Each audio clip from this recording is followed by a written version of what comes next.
Hi, I'm Christine Benz from Morningstar. As part of the annual Bogleheads conference, I recently sat down with Vanguard founder Jack Bogle to get his views on the growth in indexing products. Let's talk about the growth of ETFs and passive products. You've talked about how it's been stupendous, but there has been some hand-wringing going on the sidelines about whether the growth of passive products has the potential to change how the market is behaving, or some people have asserted that, in fact, it is changing how the market is behaving. What's your take on that question? Well, like all questions, it's not that simple. And the biggest caveat, I would say, posing the question in that way, is TIFs are different from ETFs. They are not traded nearly as rapidly. Our index funds have, I think it was something like a 12 or 13% redemption rate, and traditional mutual funds. And our TIFs turn over, S&P 500 in this case, around 600% a year. And the spider turns to over around 3,300% a year.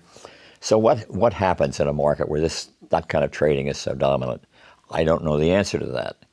I do know there's been a revolution in the market in the sense that not quite this high now, but something as much as 35 or 40% of all the trading in U.S. stocks is in ETFs. I mean, it's a totally different market dynamic. So people are trading ETFs with one another, which I must concede is probably safer and cheaper than trading stocks with one another, but that's not a very great compliment. So I think the potential is there for substantial market disruption on smaller segments. Say high-yield bonds would be a good example. We've seen a little bit of that.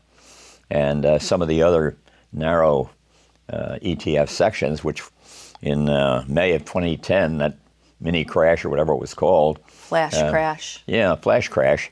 A fund with an asset value, ETF with an asset value of 8, he said they gave an automatic, sell if it goes below 7, say, and they got $2 a share.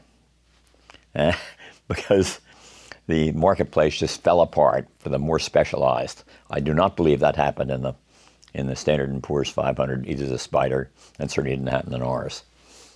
How about on the governance front? And I know you and I have talked about this over the years about whether passive products are more limited than active managers from the standpoint of influencing corporate governance at the companies they own.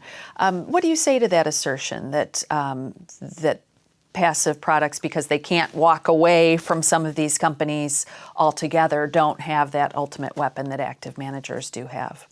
I'd say traditional index funds are the last best hope for corporate governance. And why is that? And that's because they're the only true long-term investors. And corporate governance should be based on long-term factors affecting the corporation, not a bunch of traders who want you to report higher earnings. We're going to try and get on your board for a minute in a moment. And I don't know how they're this smart to do it, but realign the entire company, and then all will be well. It just doesn't happen. And in fact, the reverse is more likely to happen.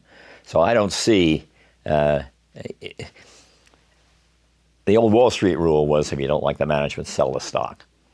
The new index fund rule is if you don't like the management, fix the management, because you can't sell the stock. Right. And it's something people haven't really read enough about to know about. But if you read Benjamin Graham's first edition of The Institutional Investor, the Intelligent Investor, excuse me, he had probably 20% of the book devoted to what investors do when the corporation isn't performing. It was a big thing for him, and that's all the way back in 1949. And I thought I was ahead of my time, and in 2001, 2002, when I tried to form a federation, I should say, of long-term investors. And they were almost all index funds. And those that weren't index funds, good managers with a long-term time horizon, there aren't that many of them, but you know who they are. And I couldn't get anywhere with that. And now we're really having that, not in a formal federation, but we've come a long, long way. Vanguard has come a wonderfully long way in not only taking an active interest in voting and evaluation and talking to corporations, but in publicizing it. They have a booklet came out here about a month ago showing all aspects of it. Probably, I don't know, 10 pages long. So we're getting good disclosure, we're getting good activity, and that is the wave of the future. And I think that's the responsible wave. But I also think it's good business. Your shareholders are out there, and they don't know quite what to think about governance. How could they? How could I even? But it's somebody, as Bob Monk said, the great Bob Monk said, corporations without governance will fail. And somebody has to watch the watchbirds. And so I think I'm an optimist about corporations being more driven by large institutional investors, largely index funds, who really don't have any vested interest in buying and selling the stock, getting it up for a little while, and then selling it and buying it back when it's low. That's not the game.